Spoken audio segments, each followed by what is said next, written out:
Greetings. We here at PLD Projects want to make it known that we wholeheartedly support the strikes by both SAG-AFTRA and the WGA against the greedy corporate studio executives. It is a fight for basic human decency.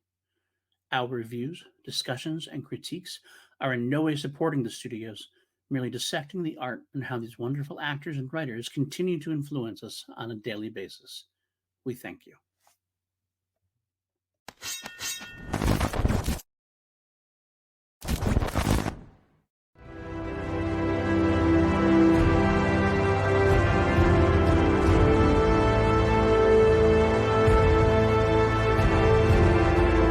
PLD Projects presents Holy Snokes, a Star Wars podcast featuring PLD and Matty Gunner. May the Force be with you, always.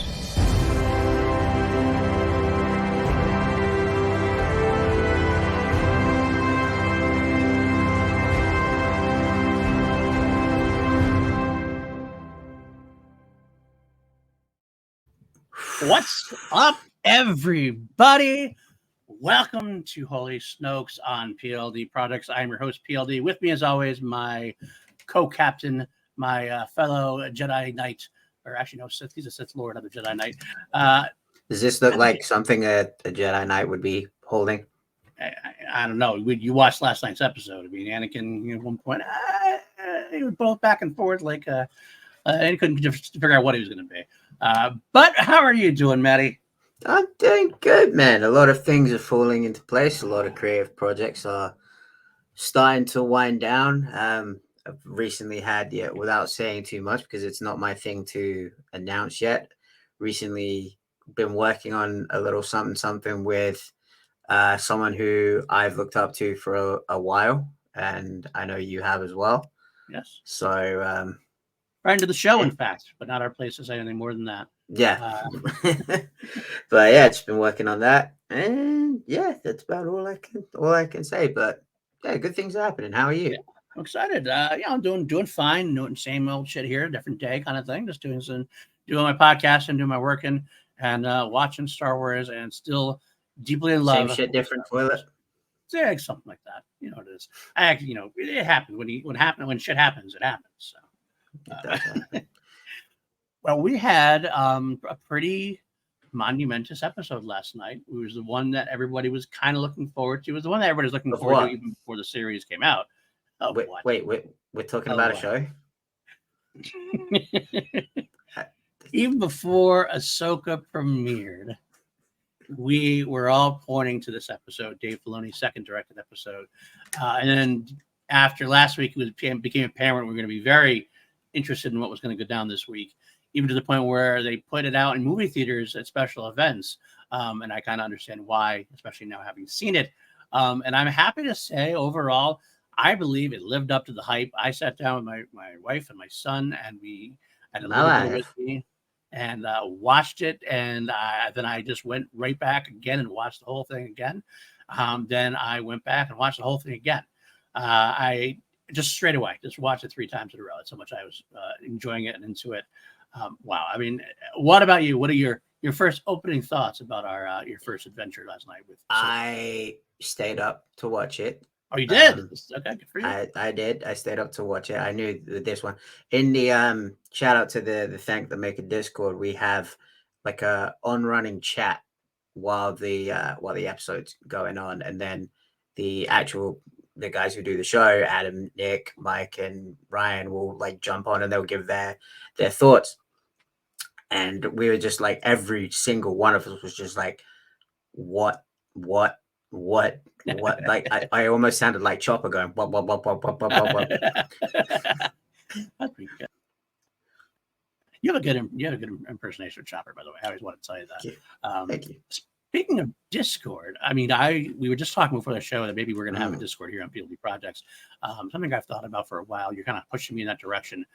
Maybe that'll happen soon. Although I got to say, I have a hard time. This is one of the few shows I have a hard time chatting while it's going on.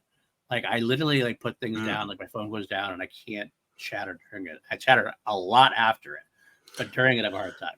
there was very little actual discussion of the episode. It was more, holy shit, what did you see that? Holy shit, did you see that? Holy shit, did Right. you see that? Well, I that was pretty much the whole episode for me. I got to be honest with you, the only thing that distracted me was I kept like checking on my son's face, my wife's face, to see how they were reacting. If they were reacting the same way I did, and I was like, "Stop looking, watch the show." In my own head, I'm like, This "Okay, is why you need to live alone. I This is know." one of the benefits I have of like my crippling loneliness. Is I can watch these shows and just be like, Without distractions. Boom, boom, boom, boom. That's why I watched it 3 times. I was very excited about that for sure. This is the show where we're going to break it down. That's our main topic of discussion, as it has been for the past couple of weeks, and will be for the next 3 weeks at least. Before I get back to other ones, but we also like to talk about any current news, things of that nature. I did have a few pieces of news I just want to drop. Not much in the way, because pretty much everything news-wise goes towards Ahsoka. The one interesting bit of news was Sean Levy during an interview before Deadpool. He did state specifically that his Star Wars movie was in production right before they're beginning development of it right before the strike hit. So the plan was at that point, right after Deadpool 3, to that be his possibly next project. However, as the strike goes, that might change anything. But it's interesting because we were all about that whole like, well, is he, isn't he? Whereas there's no official announcement, but he was actually producing it, which is interesting to talk about. And furthermore to that, Taika Waititi honored him at the festival, and during his speech made the same kind of concession about that, stating that after Deadpool, he was going to go do Star Wars, and that he probably would finish the script before Taika finished his Star Wars script, which was done in a funny way, it's done in a humorous way, and I think some people take him too seriously sometimes. But given the desert of information we've had recently about this all stuff, the strike going on and everything else, it's interesting to know that they definitely were, as of the strike, even though they both were unannounced, we're still developing their productions. So that makes me happy. The more productions we have, the more likelihood that one of them will make the air. Yeah. Do you have any thoughts about that? Kind of, but also I'm like, of course you can say that now because there's strikes going on. Right. So like anyone can just say, oh yeah, before the strikes, I was writing a Star Wars fan fiction before the strikes happened, but that doesn't mean I'm gonna make a damn movie out of it. That's true at this point. That's true. You're right. You're absolutely right. Again, we're in a place starving of news. I haven't heard in a while. I saw that and kind of piqued my interest a little bit, at least saying, "Oh, cool." Maybe one day we should go into the vault of your old Star Wars fan fictions and discuss them. That could happen. I do have a few in there that I could break out. In fact, I don't know if I ever told the story, but I tried to create my own little expanded universe between me and a bunch of other Star Wars fanfic writers. Although I was the only one who was really all internet, and so when they wrote their story, I wrote stories and tried to connect it all, and then they just kind of like did their own thing. I was like, this is not fun. Be with me on that. I feel like, right, be with me, come on. But I still had a lot of fun doing it. I still had some fun stories, one of which I actually was pretty proud of. Maybe one day that'll see the light of day. But I think I've only got one, which was essentially Saving Private Ryan, but set in the Clone Wars. Oh, that sounds interesting already. I like that idea. I like that. My one was a very young Darth Vader story from his perspective. And I'll just say he visits Naboo. So that's all I'll drop. That's the only thing I'll drop about that. So Darth Vader, young Darth Vader. So you're saying that who was it that wrote that? I think that was the Charles Soule run where he goes I think that to was Naboo. So I think he got a hold of my fanfic, kind of. At least some of the basic ideas. Let's put it that way. Mine a little more dark and twisted and short. Mine was a short story, but it was still pretty powerful, I thought. But who knows? I haven't read it in a while. Maybe it's garbage. We'll find out later on, maybe. Speaking of stories, though, that's the other piece of news I did want to drop, or I want to talk about real briefly. They announced John Jackson Miller, famous from the Obi-Wan days and famous from the he did that Sith storyline, Lords of the Sith. Lords of the Sith, yeah. Not also Lords did or Legend of the Sith, whatever it was. Was that like 7? I mean, he did New Dawn, I think, and he did Obi-Wan Kenobi as well. Right. He did the Obi-Wan. That was his most famous one. If they do a season 2 of Obi-Wan, I hope they adapt that story because it's such a good story. It was a really good story. It was a really great story. And I know that he also, I'm trying to think, oh, he also wrote for the Knights of the Old Republic comic book series for a while too. He was really heavy. God, I remember that thing. And yeah, not Lords of the Sith. This is the one. It was the Lost Tribe of the Sith. That's what he did. That big Lost Tribe of the Sith, the old series there. It was really kind of cool. So Kenobi, New Dawn, of course.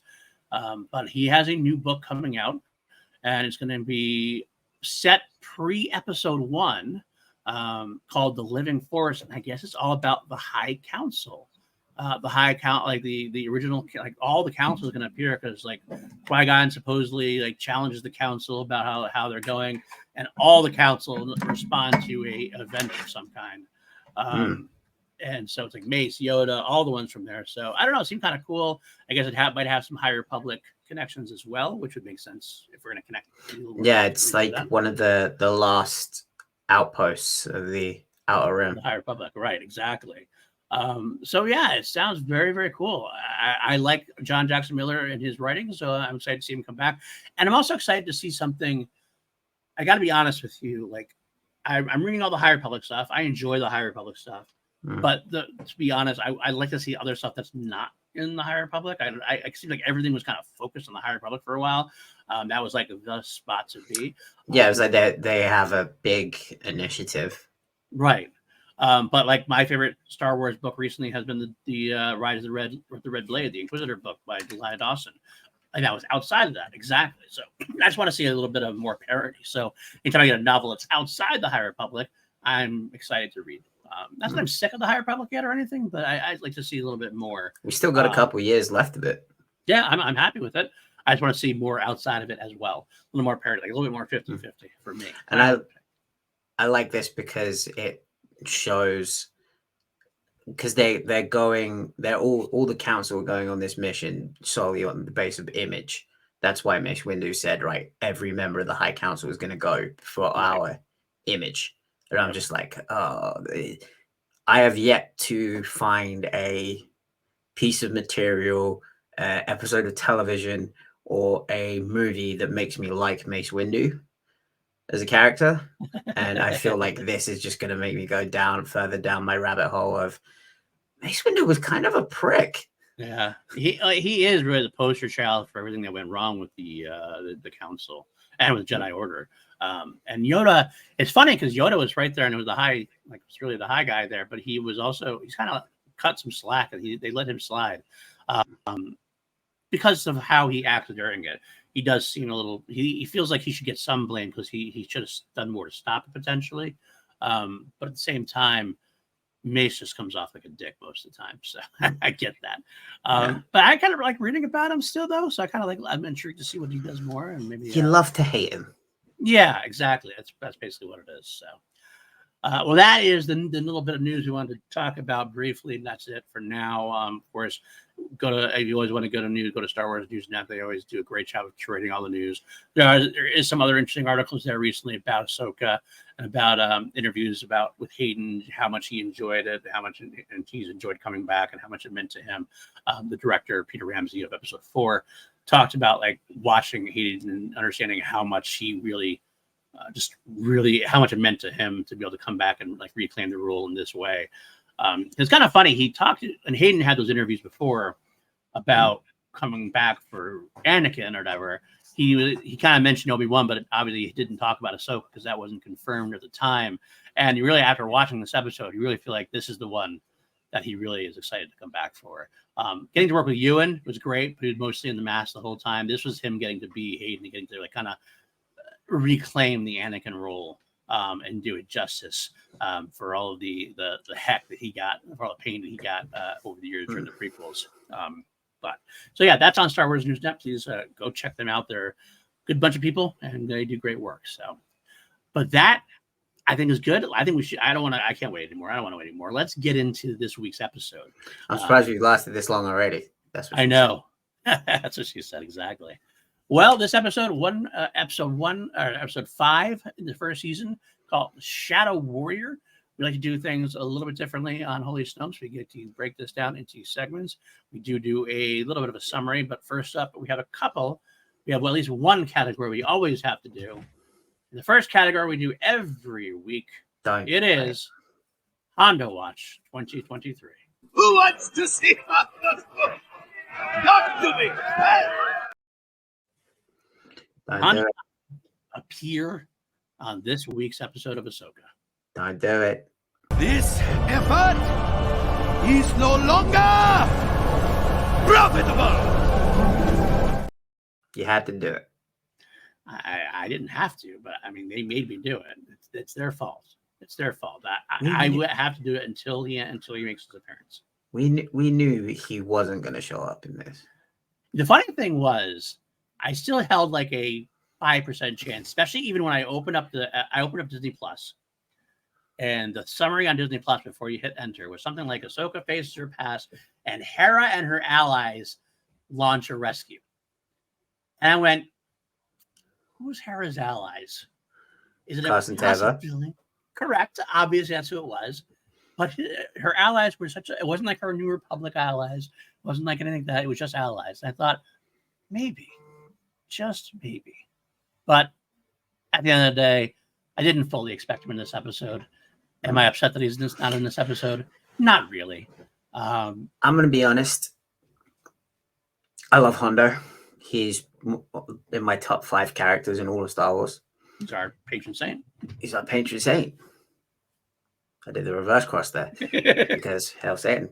I feel like Hondo would have ruined this episode. I can never say that, but I understand where you're coming from. Here's why. We didn't get a lot of comic relief in this episode. We got a few little bits here and there. I think this is one of those episodes where it's just like, just let it go. Right. Like, we're all like clutching our breath here, like waiting to see what happens. If Hondo comes in, he's like, oh, hey, we're all just going to be like, yeah, not now, Hondo. Shut up. Right. This isn't the time. He couldn't have shined. He couldn't shine in this episode. No. Absolutely. So when Hondo shows up, it needs to be big. Right. It has to be big. I'm starting to think it's over for Hondo and Ahsoka, at least for season 1. I've been more pushing to the fact that maybe we'll see him in the Skeleton Crew, perhaps, is the next best place to see him. So we'll keep doing it because we are still on the watch. We'll always be on the watch until the day we die. Here's a question, though. Actually, our watch will never end. I know that's a completely different franchise, but still counts.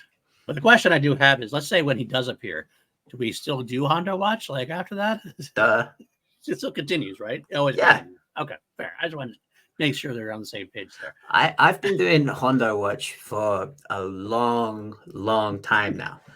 Even when he would show up in Rebels, I was still like, when's he come back? Absolutely. Same. All right. Our next category, this is our big category. This is what we call Once a Rebel, Always a Rebel. Once a Rebel, Always a Rebel is where we break down the episode. I got to be honest, never did that line mean more than this episode. I have a lot to talk about this episode in general. This episode went deep, and not just in the expected ways. I expected it from the Ahsoka and Anakin connection that we got at the end of episode 4. I wasn't expecting as much with the Hera Jason New Republic angle that we got, but it added a lot to it. So they keep doing this with this series is doing it a lot with these minor characters. Like, who would have thought Hu Yang would be like the emotional anchor of the show, and who would have thought that like we would all be sitting here after this episode being like, he's his father's son. Like, right. I thought Jason would just like appear and be a throwaway character. Same with Hu Yang. I thought he would just appear and be a throwaway character. Jason is arguably the most, not the most important part of this episode, but he's an incredibly important part of this episode. 100%. Let's get into it now. Let's get into it right from the beginning. They tease us a little bit. I almost expected. First of all, I'll admit my wrongdoing during our Force Vision last week. I thought we were going to get a pretty much 100% Ahsoka Anakin episode. That was a lot of people did. You're not the only one. It made sense. It did make sense on that prediction. It's kind of a very Filoni thing to do in a way, kind of give that sidebar episode that would be so important to character development. So they open up instead by teasing us and say, we don't open up on the World Between Worlds, we opened up on Cetos and Hera landing and trying to figure out what the heck is going on. She finds no one. Her and Chopper and Jason come out, and Hera finds somebody behind at the area where Balin and everybody left from. And Hera finds The Henge. Huyang. Yeah, the Hinge, actually, that's where it is. And finds Huyang holding Sabine's helmet. And I didn't expect to get emotional from Huyang, like you said, like right from the get. The fact is, like she's barely answering her. He's like, I told them to stay together, but they never listen. They never listen. And I was like, oh fuck, man, Huyang, god damn it, hitting me already. What a great character he's been additionally wise. I love everything to do with him. But then I love even more how Jason steps forward. And right away, I'm like, oh, this is going to be big for Jason. This is going to be a bigger Jason episode than I thought. And it was right to get to it. We go to the credits, of course. After that, we go back and we get what we've been waiting for. We are watching Ahsoka and Anakin. And I know some people last week had a little bit of misgivings about the de-aging CGI at the end of the episode because it looked a little funky. And I understand why. The lighting was a little weird on it. So I was a little interested to see how they're going to do it this week. This week, knocked it out of the park. This may have been the best de-aging job I have seen in any project, to be honest with you. I would say so. I think maybe this and the Tarkin in Rogue One. I always thought that one was pretty good. But hey, not everyone can, look this young naturally. I think the best thing we've gotten de-aging wise outside of this was when we got Indiana Jones during Dial of Destiny. But that also had 80-year-old Harrison Ford's voice. Hayden's young enough where he can just kind of deep fake his own face a little bit. Deep fake his own face a little bit because he's not that much older. And he has a voice which kind of matches the body enough. So right away, spot on, good stuff. You got Ahsoka being a little confused what's going on. I love the fact that Anakin says like the whole thing, there's a lot of interpretation in here. There's not a lot that's like pointed out to you like this is what's happening. It's a lot about what do you see it's happening. It's all about what is Ahsoka seeing is happening. And I'm going to put it out front right here. I think this was like all mostly in Ahsoka's head, but it was really Anakin. Okay. I think she was doing it physically. She was there. But obviously, because as we're going to find out with Jason, there is some connection there, some reality there. I think it's really Anakin, though, because of some of the things that he said. But at the end of the day, I'm not sure she was actually really fully in the World Between Worlds, or was just a place that made it look like the World Between Worlds. Because how she got there isn't the normal thing. She can go through a portal. She just kind of awoke there. So you're doubling back and agreeing with what I said last week, in that it's more like a vergence in the Force, kind of like the pit that Rey fell into in The Last Jedi. Okay. I thought of it as it could be the World Between Worlds, or it could be some vergence of the Force. Either way, it's connected to the Cosmic Force. And it would make sense that Ahsoka, she probably is dying at that point. She's been underwater for a long time. And I'm sorry, like there's no reason for us to believe that Ahsoka can breathe underwater for that long, especially while she's unconscious. Right. Feel like it was like a gateway to, it was wherever it was. Personally, I don't care where it was, World Between Worlds, Vergence of the Force. It was a place that was connected to the Cosmic Force. I think that is somewhere where Force ghosts can actually physically manifest themselves. I feel like we could have got Obi-Wan there. We could have got Yoda there instead of like the blue. It's kind of like crossing the threshold into the living world takes that little bit more. Right. Yep. But when you're there and you're actually in the Cosmic Force, like you can just physically manage. It's kind of like there was I don't know if you ever watched Dragon Ball Z, but there was a thing that when you died, when you go to the afterlife, you keep your body. But in the living world, you appear, the characters would appear as like a little ghost figure. Okay. So it was kind of like the same as that. It's like crossing the threshold into the living probably takes a little bit more juice. Mm. That makes sense. It makes sense. I mean, I still think it could possibly still be World Between Worlds, and Anakin just Probably. was able to draw her in. Mm. Because I think she's going to die and she's going to cross over. And Anakin kind of like, whoop, let's just take you and bring you here. Because I do like the fact, that he says, oh, you remember, so you still have a chance to live. And let's not look over the fact that water is very much a symbol of rebirth. Like Mhm. when That's going to come into play. Mm. I think a lot, very much so. And it's going to silence some doubters of, well, we'll get to it. Let's put it that way. We'll get to it. But we have Anakin, of course, come and turn around, and he calls her Snips again, which is great. This is always good seeing Hayden. It seems so natural, and I got to tell you, I'll stop for a second here and just say, good on Hayden Christensen, man. This justice for Hayden Christensen. He pulls off an amazing performance, an acting performance. He really reclaims the role. He takes the best of his Anakin. He actually takes the best influences from Matt Lanter's version of Anakin, as we're going to find out soon, and makes this. It just really, you can tell he's having fun with it, and I was just so happy for him and for us. I felt such a warmth watching this again. So Anakin turns to Ahsoka and says, I'm still got one more last thing. I'm going to complete your training, live or die. And of course, he brings out the lightsaber. And they start a little bit of a duel right away. And I got to say, one more thing about Hayden Christensen.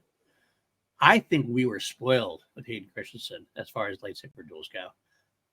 As far as like watching him in like an episode 3, episode 2, watching him once again doing a lightsaber fight, the dude can just do these fights and make them look genuine.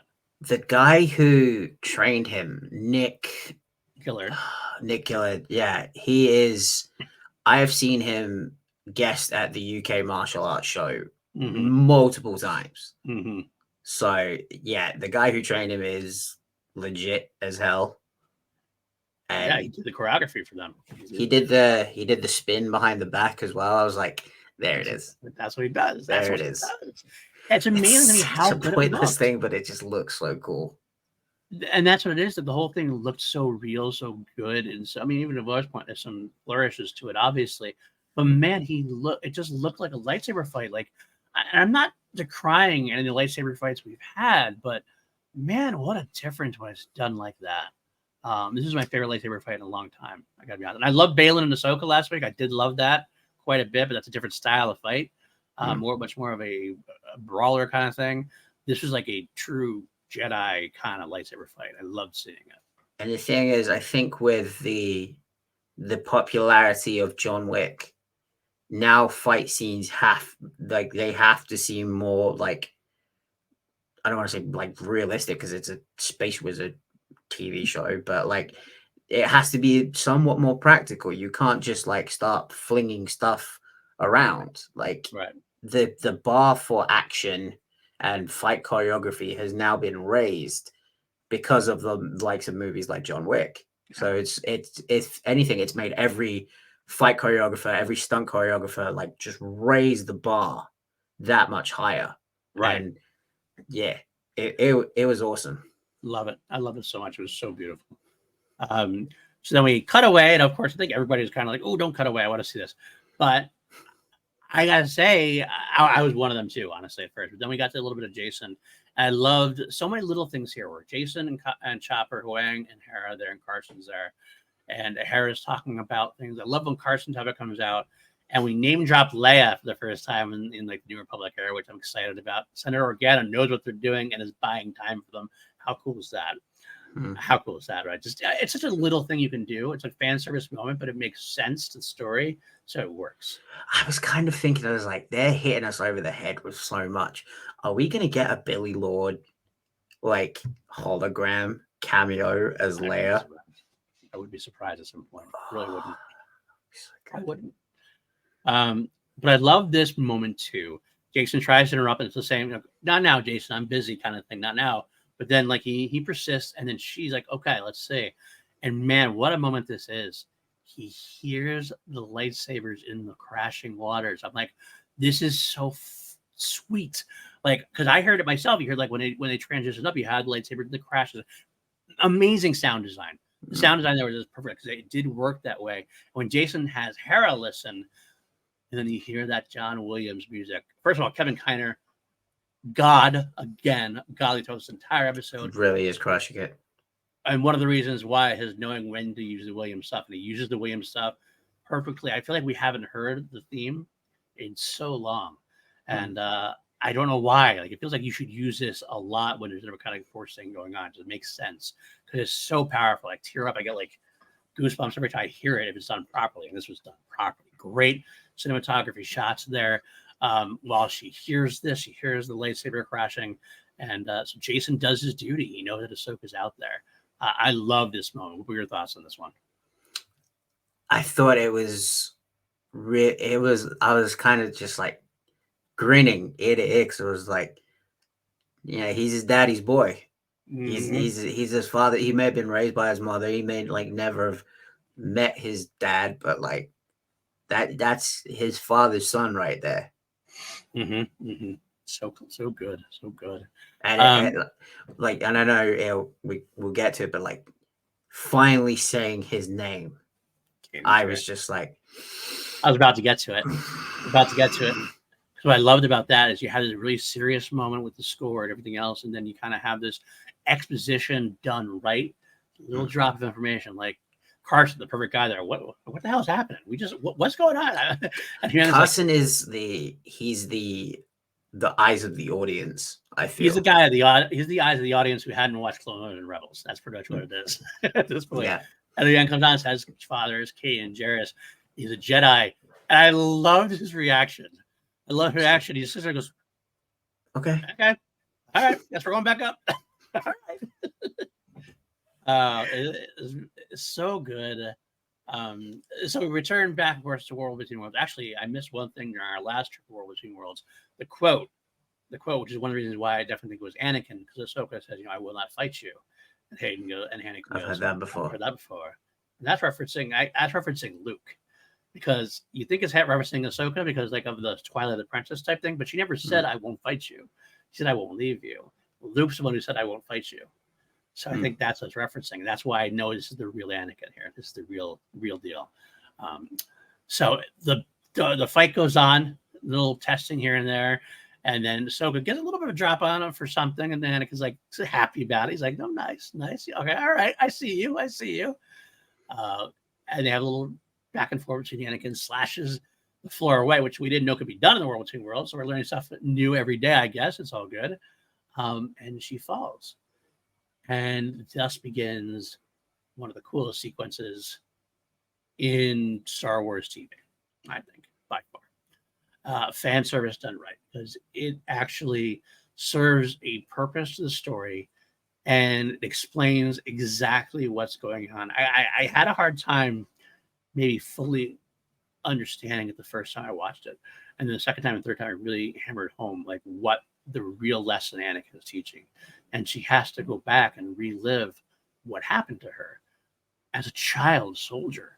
And man, the casting for young Ahsoka, who we come to see in a second here, Ariana Greenblatt. Yeah, who is also Barbie and Young Gamora. Yep. Young Gamora. What a find she is. She is just killing it on all of it. And she killed it tonight too. But I got to tell you, even more so than the animated version, like this version really hammered home how young Ahsoka was during the Clone Wars. Like, because Ashley Eckstein always sounds a little bit older. And the anime, you kind of like, okay, maybe she's not that. But in here, it really hammered home. She's so super young. I do wish we'd have gotten the voice of Ashley. That's like my one little nitpick about this episode is, and it's not even a nitpick. It's more of it would have been cool if. Kind of. I say yes and no. The reason why I would say no is because we don't have Matt Lanter, so it wouldn't make sense to have one and not the other. But we have Lars Mikkelsen. Right, but as far as the Ahsoka Anakin camaraderie here, you know what I mean? But either way, we get the young Ahsoka, and we see. I love how the industry also just have the clone trooper run by, and you're like, wait, what is this? Wearing phase 1 armor too. Right, you're like, shit. Oh shit! And then you hear Anakin, and you see Anakin's lightsaber light up behind her, and like forward. And she's like, what the hell's going on?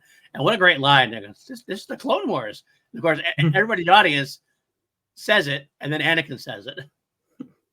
Well, yeah, of course. Duh, come on. We're all like that in a way. She's like, I don't understand. That's your problem. Let's go. And what a great to see the Clone Wars in live action that we never got was just a wonderful moment. Powerful, touching. Holy shit! I pinch me. It was great. It was great. Yeah, and like it being an extension of the Storm over Ryloth episode as well. That's what the next part was. Yeah, when they go to the lab. Oh, that was even heartbreaking because they handled it so well. She's in there with the clone, and she's like, I did this. And what a great she's seeing Hayden getting to mentor. We never got to see that. Never got to see Hayden as a teacher, and Hayden just nailed it, kicked it out of the park. It was just he had those great lines of dialogue. He comes up, he has those moments. She's like, doesn't this bother you? Of course it does. But I'm training you to survive. I'm training you to lead. Obi-Wan taught me to be a keeper of the peace. But now in this time, I need to train you to be a soldier. Be a soldier. And then she just goes, is that all? Is that all I am? Is that all I would be?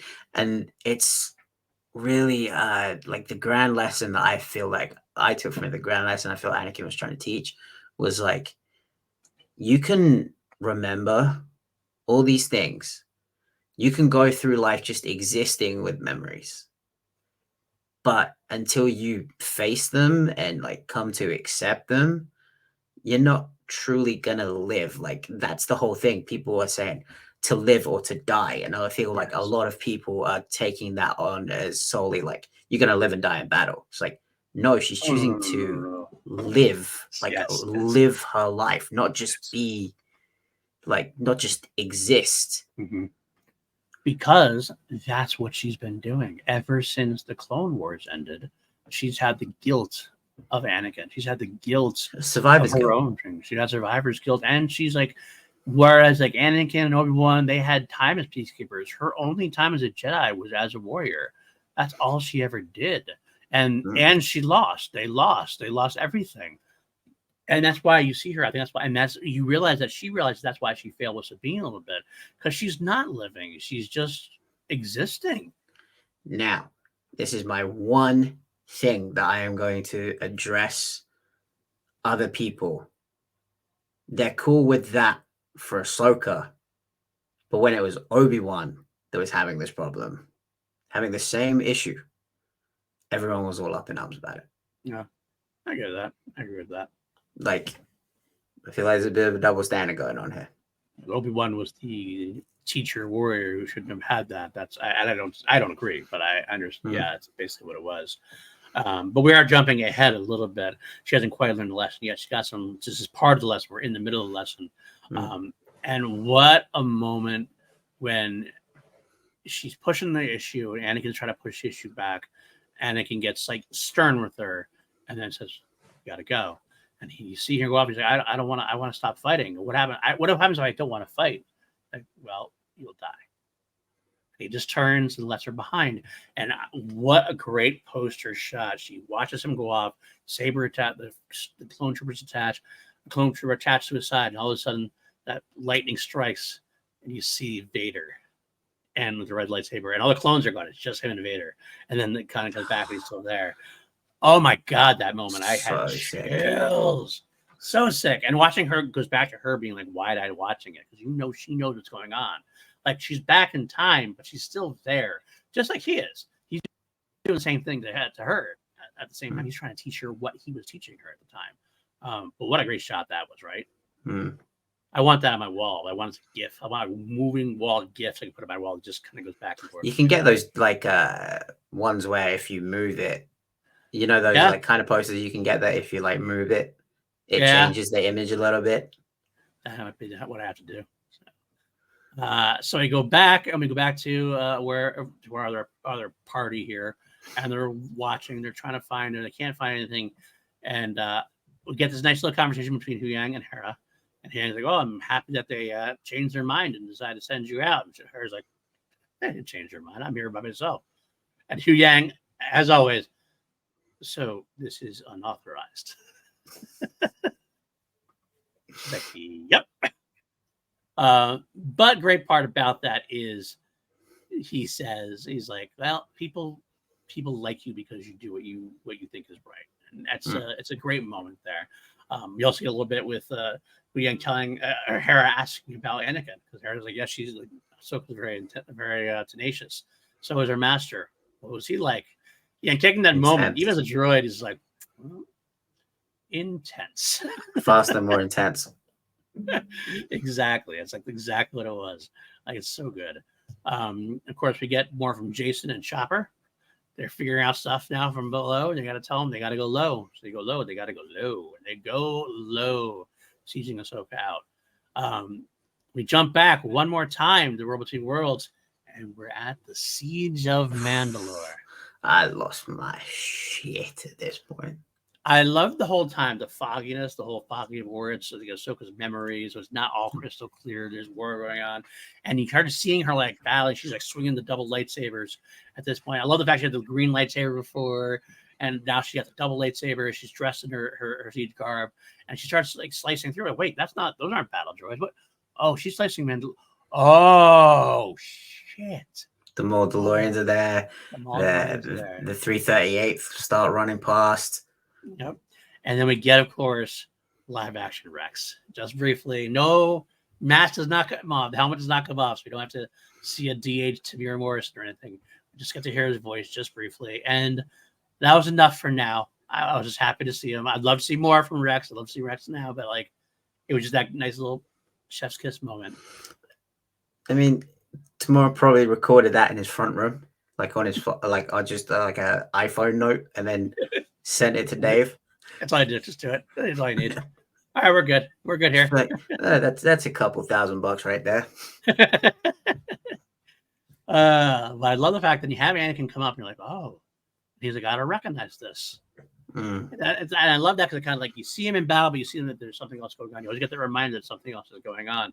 And she's like, yep, this is the Siege of Mandalore. We weren't there. And what a great conversation comes up now. You see her being very questioning about everything, and Anakin trying to push things forward. And she's like, you know what, all I am is a warrior. Is that all I am? I was like, no, you're more. Your legacy.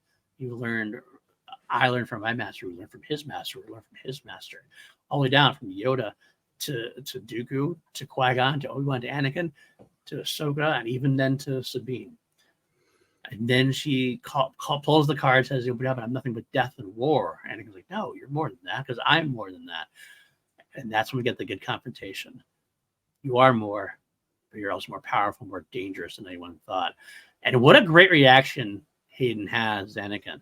His turns. Is that what this is all about? Yes, of course, it's what it's all about. It's kind of like that was a perfect like Matt Lanter moment of like the arrogance, the cockiness of Anakin. That he's just like, oh, are we not past this? Are you still going on about that? It's like, yeah, dude. Yeah. You were Vader. You're fucking Darth Vader, man. That's what you did. This is what she's scared of. If everything you are is in me, I could touch the dark side too. I could fall to the dark side. And that comes up. It does. And because she's scared about that, also shows us why she's been just existing recently. She just feels like she could go dark side. She's worried about following her master's footsteps. All I'm gonna say about this moment, the Siege of Mandalore, it could have just used one more thing. I know what you're gonna say. Just give me like, it doesn't have to be the full body, just like in the distance, kind of like they did with Vader. Just give me the two-bladed, the two red blades igniting in the distance. And I would have just been like, fair. I love it because then Anakin, of course, says, oh, because he is mad. He's like, no, you've learned nothing. You've learned nothing, obviously. Your choice is supposed to be to live, to get past everything, get past your guilt, get past everything. You've learned nothing. We're going back to the beginning. Okay, you want to face Vader? That's what you have to face to get past this? Fine, you're going to face Vader. Red lightsaber comes out. And he turns around and, his face looking all like dark side, and so awesome, right? So awesome how they did that, active. And of course, Anakin really kicks Ahsoka's ass for the most part for a second there. Like this is Darth Vader unhinged at this point. You never got to see what would it have been like if Anakin had defeated Obi-Wan and not like gotten crippled and put in the mat. Like this is like all powerful Darth Vader Anakin. Mm-hmm. Kicks her right back into the Rosy world, and we get the Darth Vader walk again as like the lightning bolt crashes. You see Anakin coming, almost doing the Mission Impossible, arm cocking almost in a way. Not quite the cock, but it was like the shoulder thing at least. I was like, you've been watching Mission Impossible. It's kind of like he was like getting like loosened up, like, all right, let's do this. Yep. Henry Cavilling it a little bit as he walks towards Ahsoka. But he has the lightning bolt, of course, again. You get the flash. Here it is. It's Vader coming in. And another big moment that when he's like, it's time to die. And just destroys her as far as lightsaber goes. But then Ahsoka pulls the move and gets the drop on Anakin. And it's supposed to be, because this is about her training. This is not about Anakin. As we find out, I kind of have the feeling that this is a real thing. Anakin still would have won, would have beat her.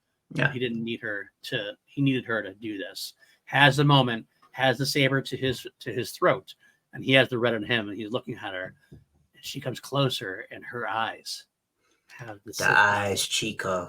The eyes never lie. And she has the moment, and she makes her choice. Like Luke in Return of the Jedi, takes a saber, throws it away. I choose to live. And then we get the Anakin moment I was hoping to get. Backs away slowly. Great transformation by Hayden. Yeah, head down. Watches it, head down, comes back up, smirk. There's hope for you yet. Yeah. She passed her test. This is her trials. She's passed the test. She's now a full-on Jedi Knight. Much like Kanan was. I think that's the way I looked at it. This was her trial of the spirit that she never got. I mean, she got it as her trial of the spirit when she was under. They said she was after the trial, but this is like her getting back into the Jedi. This is now she's a Jedi again. That's how I feel. I don't know. She hasn't said that anything like that, but that's what I kind of feel like she has become a Jedi in her own mind. Not necessarily Jedi that was like there. She is a true Jedi now. That's the way I looked at it. After this. What a great moment. Just great moment. And here's my only, if I had a minor nitpick, I would love to have gotten more of Ahsoka and Anakin together. And that's just what it is. I wanted to get a little more. I did read afterwards that there was a cut scene. I don't know if this is actually accurate or not. So I'll throw out there, this was a rumored cut scene that there's going to be a time that I understand why it was cut, but I would have been cool to see as well, where we would have visited Mustafar and we would have had Ahsoka fighting with Anakin there instead of Obi-Wan, and we would have learned that Ahsoka basically the idea would be that Ahsoka couldn't have stopped Anakin from turning to the dark side anyway, no matter what she did. That's how absolving her of that guilt. We don't really need that. And it makes sense because like the world between worlds isn't a place where you go to change time. Right. I feel like if they'd have thrown her in there, and it also would have taken away the lessons of going back through her own memories. Exactly. I fully agree. I understand why they thought that up possibly in the writing stages and they want to do it, but I'm glad it dropped.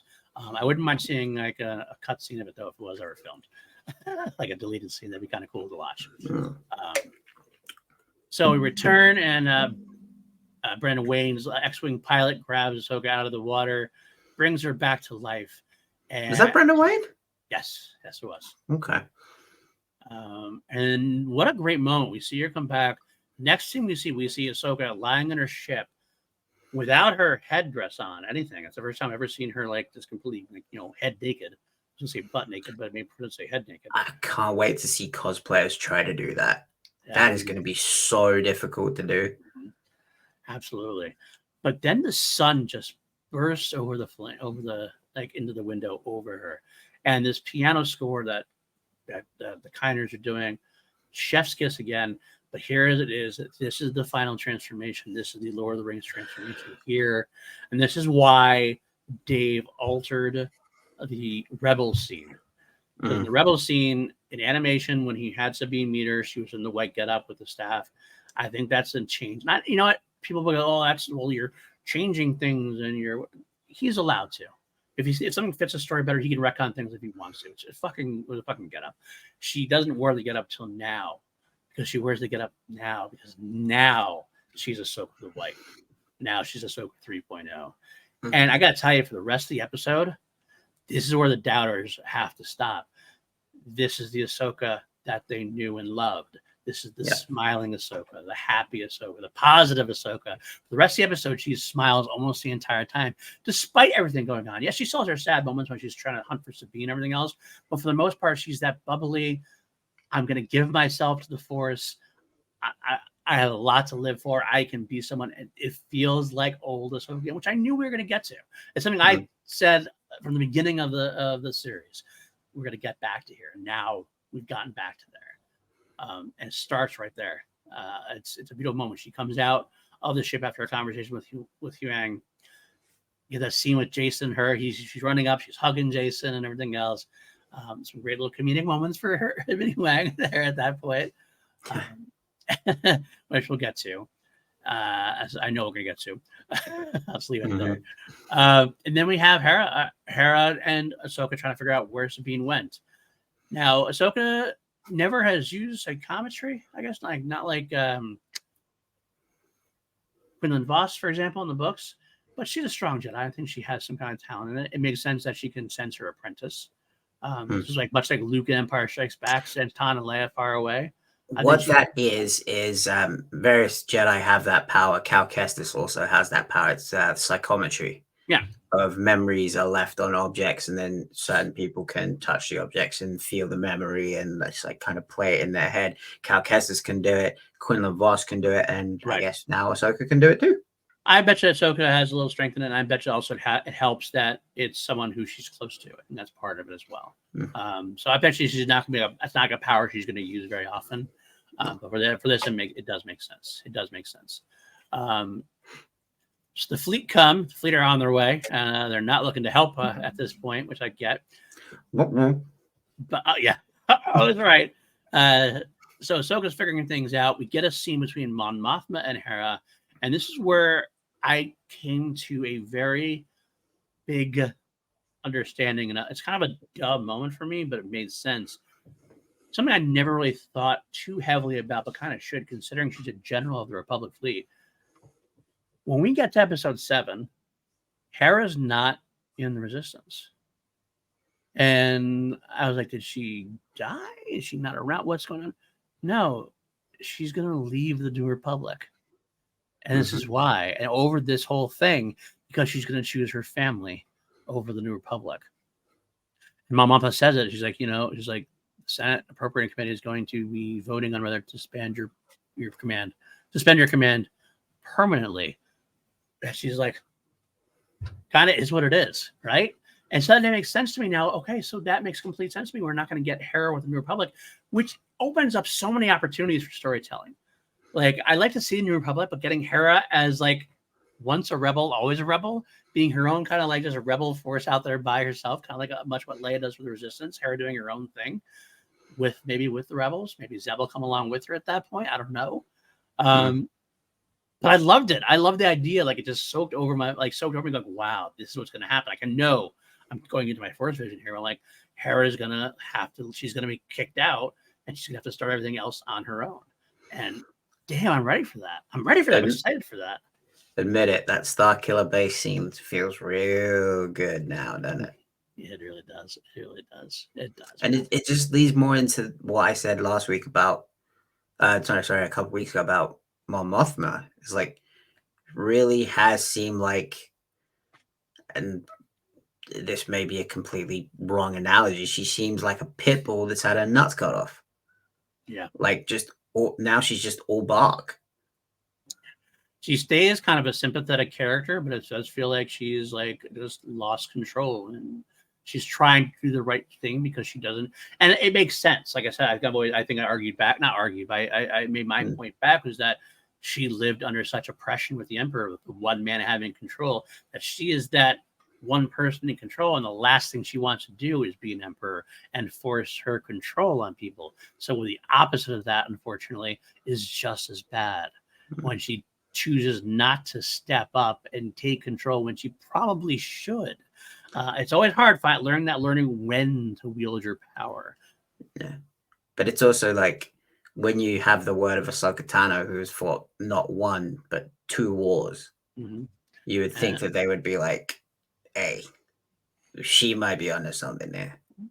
Well, that's the thing too. My mom was saying, I want her to testify for you as to what's going on. And Ahsoka can save you, but Hera's like, sorry, Ahsoka's doing what she has to do to do what's right. And my mom was like, it sucks. And you can tell Mama hates it. She hates it, absolutely hates it. But yeah. So we get another great sequence. I don't want to shortchange anybody with Carson Teva flying up to stop the fleet from getting involved, and he just has his great moments. He's like, what's going on? You get that? I was like, well, sir, I can't have you contact anybody on the base. We can't move forward until I'm sure that General Zandula's mission is complete. Well, I'm here because there is no mission. I respectfully disagree. It kind of reminded me of the Poe and General Hux moment from the start of The Last Jedi, where he's just like, please hold. Okay, I'll hold. His mother. It was a great moment. It was funny as hell. I loved it. Again, remember probably not being anything horrible, but they're doing what they think is right. They're just unfortunately on the wrong side. But then at that point, we do have Ahsoka makes her contact, and what a great moment that is too. She steps on the wing. And we've never seen Ahsoka with animals before, but she's kind of pulling an Ezra. I do kind of feel like she almost, not that she has like a power up, but it's just a symbolization that she is just more open to the Force again. Like, not that she had closed off the Force, she's still using the Force, but she's willing to like give herself to the Force completely again. She had that moment where they're looking at the map and they're just like, look, it's broken beyond repair, but like we don't know how we're gonna do it. And Ahsoka just looks up, and the cloud. It's like the clouds part, and the all the Purgil are just flying above. And I was like, when that happened, I was like, no way, right? No way. It's awesome. And the first moment that I got a glimpse of the old Ahsoka coming back was when the large Purgil comes floating towards them, and she just looks at Hu Yang and goes, yeah, that'll do. I love her. She's like, all right, fine, I'll go in the mouth and get in. At this point, they fly into the mouth, and I love again like the Hu Yang and the Ahsoka back and forth too. He's like, all right, so they know where Sabine is, right? I don't know. Wait, what? Like, well, it's better going. Was that go anywhere? Well, it's better than nowhere. So good. Like Hu Yang just like he's like his own chopper in a way. It's like okay. But that's Ahsoka. That really feels like Ahsoka though. It's better than doing nothing, and that's what she would have done. A couple episodes of Ahsoka might not have done that. Ahsoka the Grey. Ahsoka the White will, and she's going to give herself to the Force, and she's going to let the Force take her because the Force is on her side, and the Force wants to help. We had a little more exposition also between Hera and Jason, which is great. Jason basically saying, "Oh, so the Wills took Ezra and Thrawn away, and everything else." And he's like, "Are they going to take where Ezra is too?" And that's the hope, kiddo. And they go out into space. They move the New Republic ships out of the way. Great score as the Purgle are moving through the ships. We're getting everybody kind of like watching the Purgle going, holy shit, what's going on? And I actually teared up. I felt like the end of Empire Strikes Back, where Hera's like, looks like they're going to jump. And Ahsoka's like, I'm sorry, you can't come. Like, I can't because Jason's a kid, yada, yada. It's fine. Jason's a kid, yada, yada. And Ahsoka just stops and goes, Hera, I'll find them. I promise. And Hera turns and may the Force be with you. With that Kevin Kiner music behind it. And then and the important moment of, because this is going to come up for me later on, of just like such a cool shot of like the Purgil just flying through the fleet, and Hera even rings up and says, look, you're going to want to move your ships. And they try to, but the Purgil are just like, yeah, whatever, we're coming through anyway. I'm going to put a pin in that moment because it's an important point for something I'm going to bring up later. Okay, I'm good there. it is a great moment. It's a powerful moment.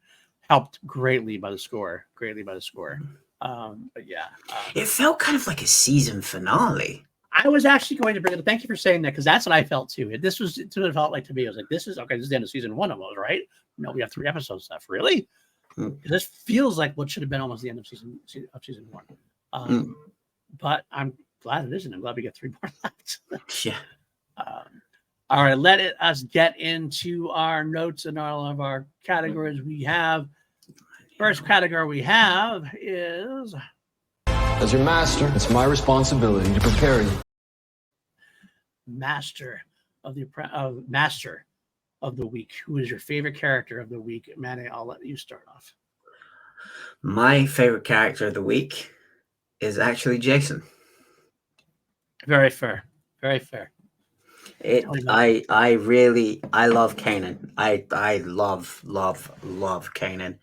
And hearing his name was like really, I was like, fine. I've been waiting for them just to say his name. Almost kind of like Heisenberg from Breaking Bad, just like say my name. But it was kind of like, I didn't know how much of Kanan's powers he was going to inherit, or if Hera had really explained much of what his father was, who his father was, who Ahsoka was, what the Jedi were. I know someone managed to, I think it was Lacey Gillerin managed to grab a screen grab of last episode, and there's a like a Polaroid of Kanan on the dash of the Ghost. I saw that. Yeah. And I was just like, that's so cool. And just like the curiosity that he has, there's like equal parts of him. He really is equal parts of Kanan and Hera. Mm-hmm. And it's just like, I hope whoever that young man is who is playing Jason carries on. I hope we don't make the same mistake that we made with Jake Lloyd. I hope that young man goes on to play Jason Sindula for the rest of his life and the amount of time that he wants to continue playing him. Agreed. It's you mentioned that, and I would actually also like to tie in with Hera, who is really kind of the perfect mother in a way, in some ways. And I love the fact that like you can tell that like I don't think she really wants him to be a Jedi, because I kind of think she fears she'll lose him like she lost Kanan, but she's not like gonna close off completely to it. She's gonna support him almost whatever way he needs to be supported. She'll support him. It's powerful moments between her, and she listens to him and one of the crew. Maybe you have to get her attention a few times, but she will listen. For myself, the Master of the Week, I'm a basic bitch at this point. It's Anakin. I was just so happy, like a grin on my face every time he was on screen, and it's because of the character, how well it was written, the connection he made with both Rosario Dawson and with Ariana Greenblatt, because their chemistry felt like Clone Wars come to life. Felt just like, and I don't mean just like watching the action bits. I'm watching him and Ariana Greenblatt just doing exactly what Matt Lanter and Ashley Eckstein had done for all those years. Beautiful moments, so beautiful, powerful. And finally getting to see Anakin post Vader back to good, get to see more of that. I want to explore that more, which actually, you know what, it goes right into my next segment, which is, of course, there's always a bit of truth in legends. So I skipped the greatest line. We'll go back to that one because I went to bit of truth in legends. I want more from Anakin. I want to see. I know, like, everything, gotta let the Skywalker saga die and everything else, but we have so much to explore, especially with Anakin, as far as like Anakin and Ahsoka, Anakin and Luke. What is Anakin like now in his post Return of the Jedi Force Ghost life? I think him reflecting on things, him learning about things, and him redeeming himself in ways. I want to see more. I don't know how. I just want to see more from Anakin. I think we all do at this point. Just because, like, having Hayden back and having him like sorely like putting everything into character of Anakin, like he understands how important the character of Anakin is, not only to himself but to all of us. Mm-hmm. And you only got to watch the interview with him at Celebration Anaheim when he came out, and he got all teary eyed because he wasn't expecting it, and Right. and I understand why he wasn't expecting it. But guess what? People my age, the prequelists, we're old enough to form our own opinions now, and our opinions are this: Hayden Christensen is a bad motherfucker, and he's a great actor, and Anakin Skywalker is welcome on screen any damn time Hayden wants to play him. And I'll be honest with you, even the older, I think even the older crowd getting it too, like because he was so good in this episode. It wasn't just there. It wasn't just that he was there. He was good, really super good. Yeah, I loved it. I loved it so much. All right, what's your bit of truth in Legends? My bit of truth in Legends, I think I have to agree. Yeah. Just seeing him, and it's more the performance really, because it looked like he was genuinely having, like, even to the point where they got the hair perfect. Yeah, so much. The little side swoop in the Clone Wars when it was a bit shorter, like everything it looked like a live action physical embodiment of Anakin Skywalker in the Clone Wars. Yeah, it was perfect. So perfect. All right, let's go back then to the category I skipped, which is I am no Jedi. Which is a famous quote from Ahsoka. As we're talking famous quotes, your favorite line of dialogue this week. What was your favorite line of dialogue this week, Matty Gunner? This is a difficult one because there was a lot. Yep. I feel like it would be Anakin saying, "Would you like me to be more serious?" Because that's him basically saying, like, do you want me to be more like Mace Windu? Do you want me to be more like the Jedi Order that you and I both know where we...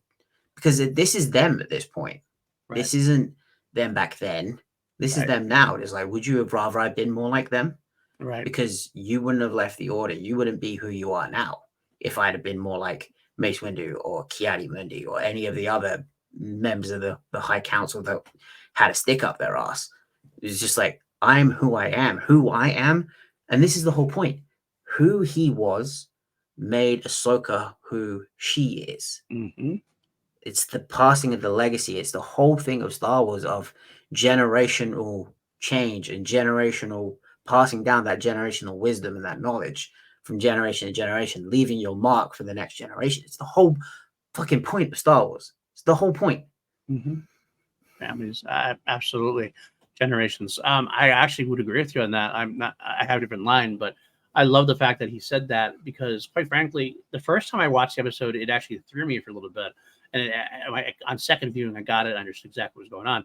Because when I first started, I'm like, well, Ahsoka, you were always very jokey during Clone Wars for the most part.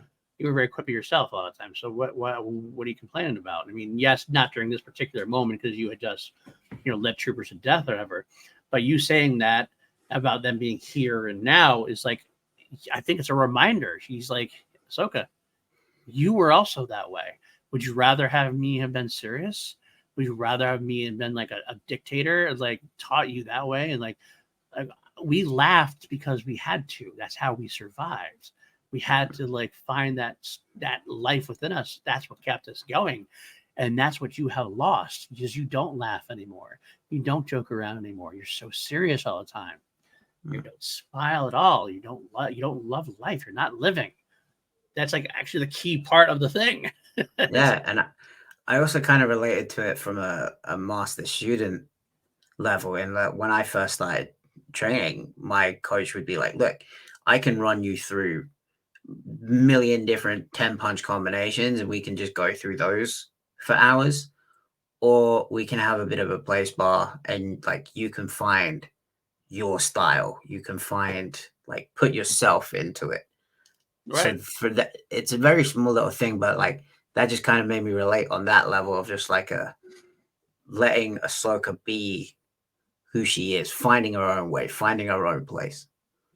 Absolutely. All right, for me, I've already said the quote, but I'll say it again. My runner-up being "I respectfully disagree" by Carson Teva. But it's the end of the Anakin bit. It's that moment where he's like, "There's hope for you yet." Like it's so like it made my heart melt that we got Anakin back. Like, yeah, I know there's these arguments that Anakin never can be redeemed. Obviously, he did so many dark things. He killed younglings. He killed planets. He can't ever fully be redeemed. But he knows there's hope for Ahsoka still. She's not going to make the same mistakes he is. She's going to choose life to live and to be the Jedi she always should be, the Jedi that he couldn't be. And it's just a magical moment of him being proud. He gets to be proud of what he did.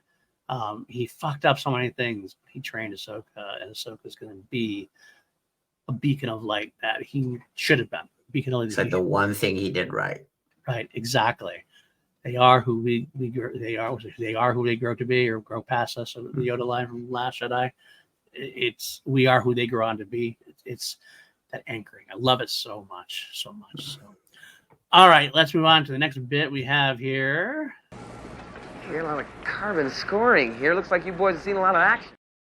Seen a lot of action. Favorite action moment. I'm going to be basic again, then I'll let you go. It's the whole lightsaber fight between Anakin and Ahsoka. I mean, my God, it's like it was the prequels all over again. It was this great choreography. It's like kind of Nick Gillard like choreography because Hayden like basically has adopted that technique. Looks so fluid. I mentioned before. I don't want to go on again and sound like a broken record, but watching Anakin be so fluid, like nothing looked. It's like so choreographed, but nothing looked choreographed. Like he looked like he's going in for the kill. He looked like he was doing everything the right way.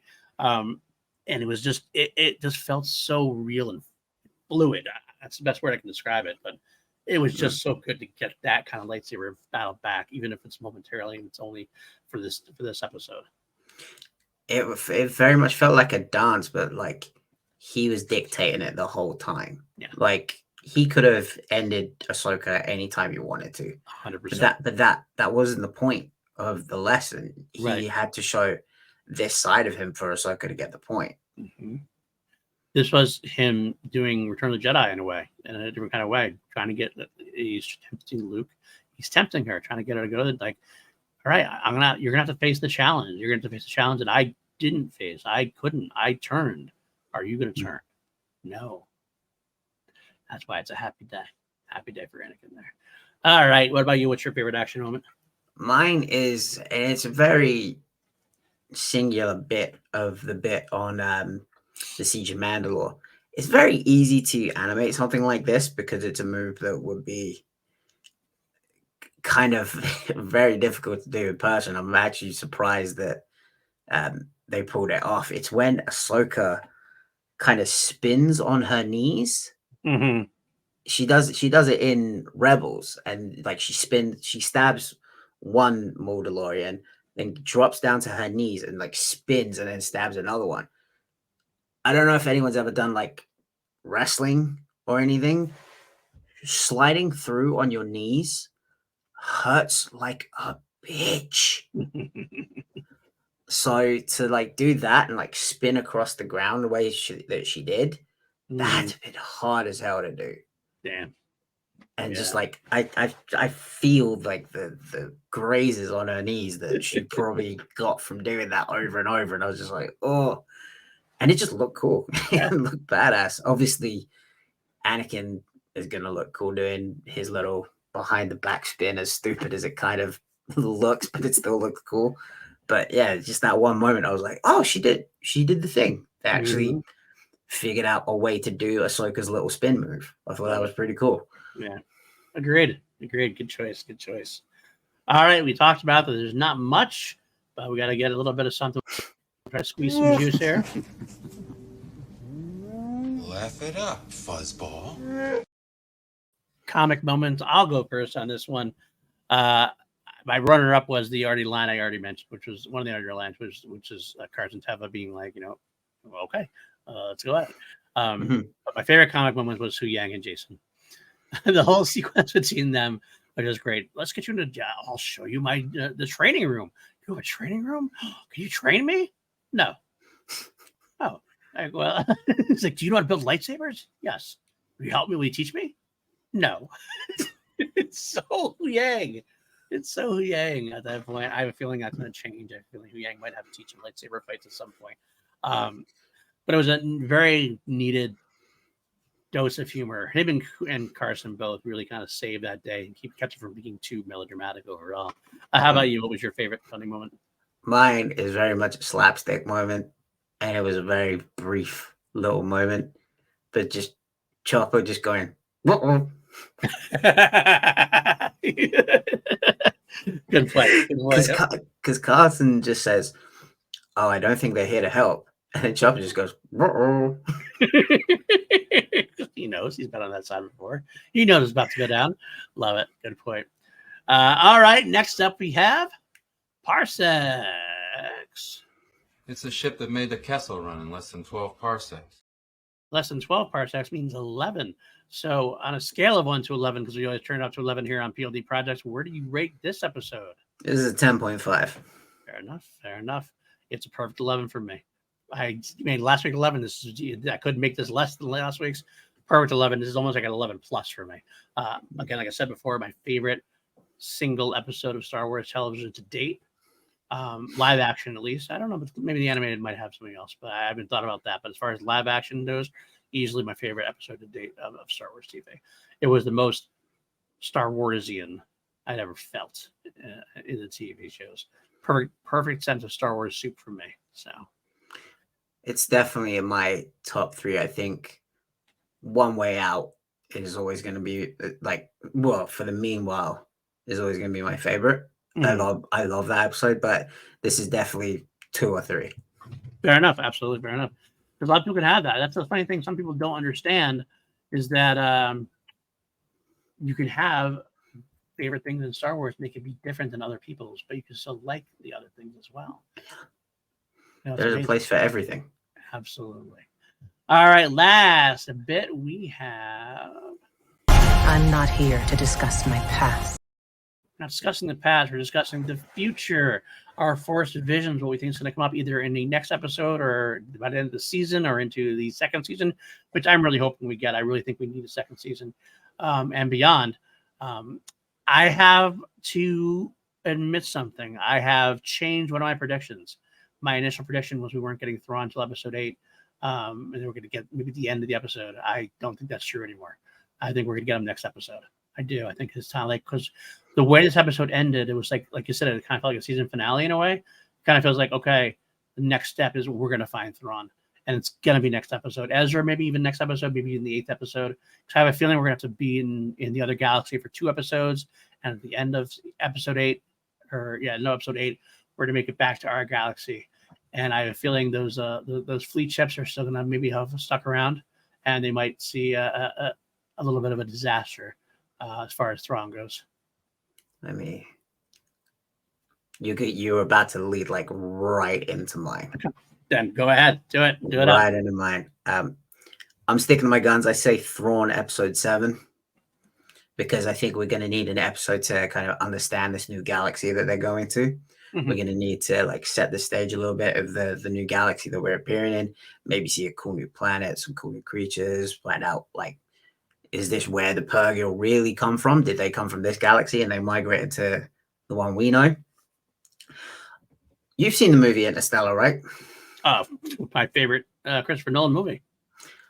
I wonder if we're going to take a little bit of Chris Nolan and time in this galaxy is going to pass differently than the galaxy that we are used to. And it's going to be kind of a time dilation thing. So when Thrawn appears, because they've probably got to go back the way they came, right? I assume so, yeah. When they go back, it could have been days or weeks in the galaxy that they're going to. But in the galaxy that they came from, it could have been minutes. Yeah. And then Thrawn just appears with this super weapon right in front of the New Republic fleet.